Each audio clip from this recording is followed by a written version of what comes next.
Caitlin Fascista, writer and host of the podcast Tea with Tolkien, joins us. Thanks for being here with us today, Caitlin. Glad you're here on The Gist.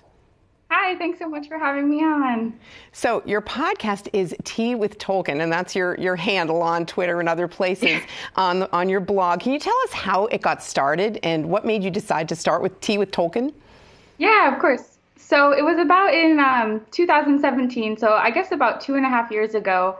And it started out just as a blog and then a website, and then we eventually grew into a Facebook group. And in that group, we started to do a couple of book clubs. So we were reading chapter by chapter through different books, like we did The Lord of the Rings and then The Hobbit and The Silmarillion. And so after that, it just started growing and growing. And that's kind of when I got connected on Twitter with a lot of other Catholics.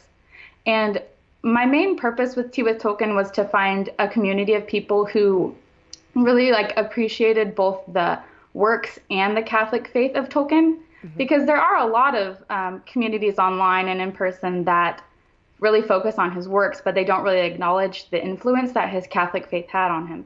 And so I kind of set out to create something that did both. Right. And then, so after the blog and the website and the group started going, then it was last year that I started a podcast.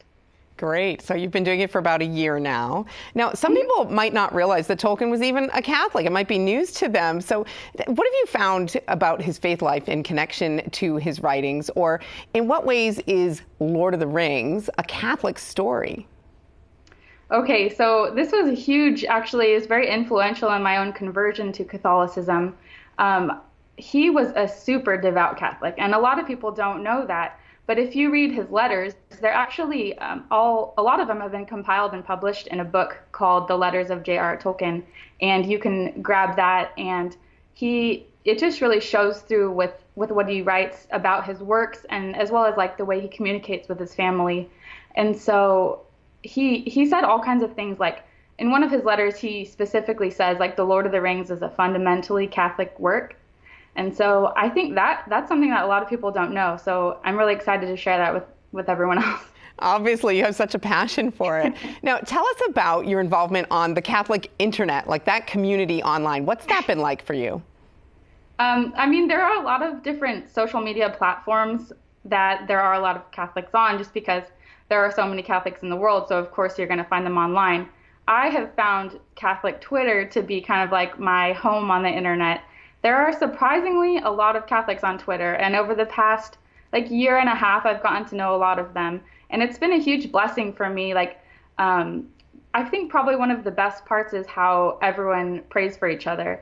And I had a miscarriage a couple months ago, and just the support, and people were having mass said for me and sending us cards in the mail, and I just thought it was such a blessing. Right. That's beautiful. I remembered following that because I'm one of your followers on Twitter and praying for you and your family during that time. So that is a beautiful thing that can happen online. Tell people what your handle is on Twitter so they can find you. Oh, it's Tea with Tolkien. Tea with Tolkien. Okay. And have you run into any kind of negativity, though? Because sometimes Catholic Twitter gets a bad name because there's a lot of, people who want to mix it up on there. Have you bumped into that at all, or are you steering clear of that?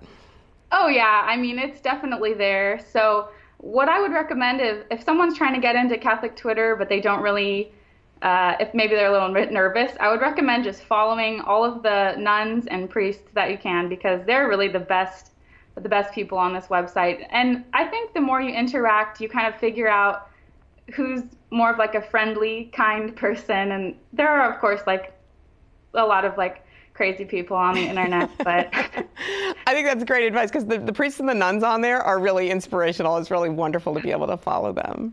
Mm-hmm. Now, I want to ask you, though, about Tolkien's friendship with C.S. Lewis, which is another kind of hidden fact, right, about him. Do you cover any of that inside of your podcasts or online?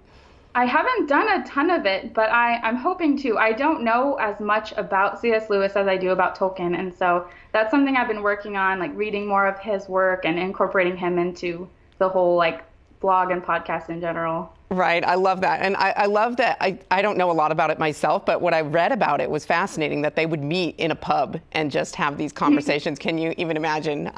He would be totally nerding out, right? Yeah, that would be the best. Well, before we have to go, Caitlin, can you tell people where they can follow you online? Tell us about your website. Yeah, so my website is pretty easy. It's just teawithtolkien.com, and all of my links are there, the podcast, the blog, the book club, and I also wrote a Lord of the Rings companion journal. It's kind of a like half devotional, half like step-by-step, chapter-by-chapter book club to help people through the book. So the link to that is on my website as well. So that's pretty much the hub for everything. Excellent. So check that out. We will be visiting you there, and we'll continue to be following you on Twitter, Tea with Tolkien. Excellent. Thank you so much, Caitlin, for coming on The Gist today.